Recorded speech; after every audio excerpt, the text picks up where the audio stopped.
to avoid all evil, to cultivate good, and to cleanse one's mind. This is the teaching of the Buddha.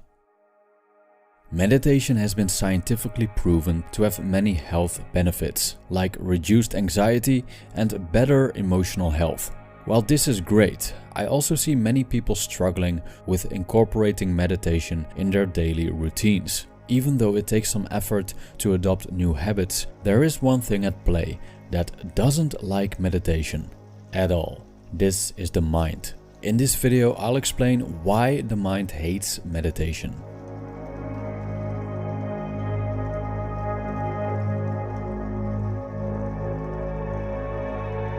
So I won't deny that experienced meditators won't have too much trouble meditating whenever they want, because the wise part of their thinking mind has become dominant. However, the average Joe, myself included, often experiences a mind that's overly active, eager to solve puzzles, analyze past events, and calculate future possibilities, no matter if it's past midnight. The mind is a precious tool, but when it's out of control, it can be a destructive monster as well. The quality of our thoughts is so important because emotions are the consequence of it. As Emperor and Stoic philosopher Marcus Aurelius puts it, the things you think about determine the quality of your mind. Your soul takes on the color of your thoughts. End quote. Negative thoughts most likely cause fear, anger, or grief. Positive thoughts most likely cause laughter. It's not uncommon that people that are in a constant state of negative thinking end up being depressed or anxious. This makes overthinking dangerous because sufferers may end up hurting and even killing themselves. The ancient practice of meditation proves to be a cure for the restless mind.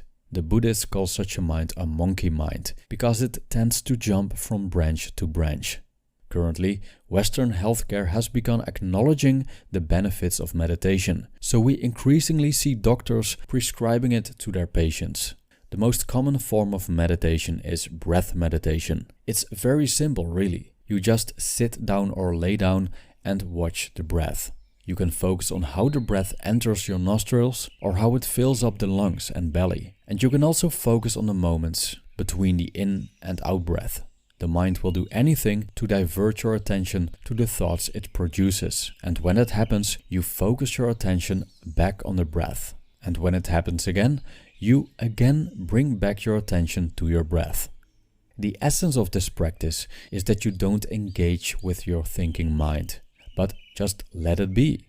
Watch the thoughts come and go like clouds in the sky. By focusing your attention to the breath, you anchor yourself to something that is not your thinking.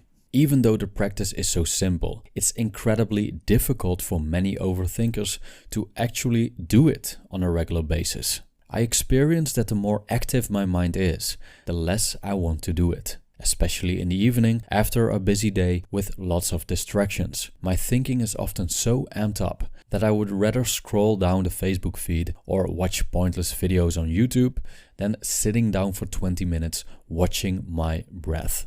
This doesn't make sense because checking social media and watching videos is even more tiring for an already tired mind, while watching the breath gives the mind a break.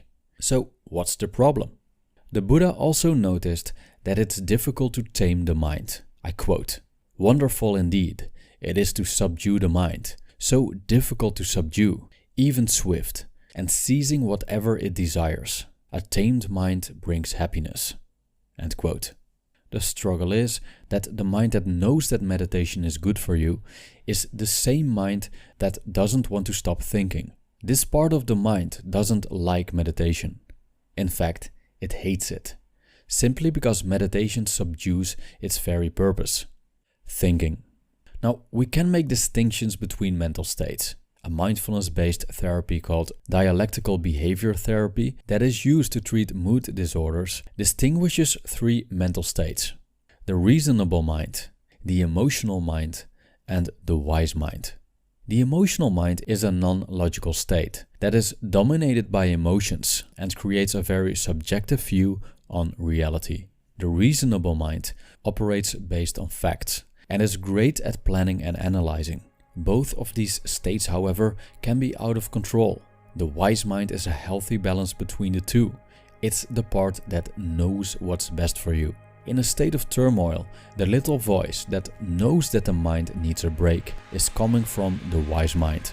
The emotional mind, however, wants to be completely immersed in feelings, no matter if it's anger, grief or laughter. And the reasonable mind wants to solve the future's problems and sort out past events, and it's exhausting itself doing so.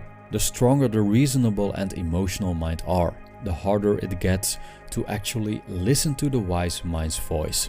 Meditation is a method to tame the mind, even though it doesn't want to be tamed. That's why it's so difficult to meditate on a regular basis.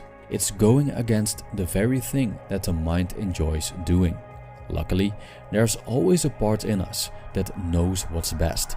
The key is listening to it. Thank you for watching.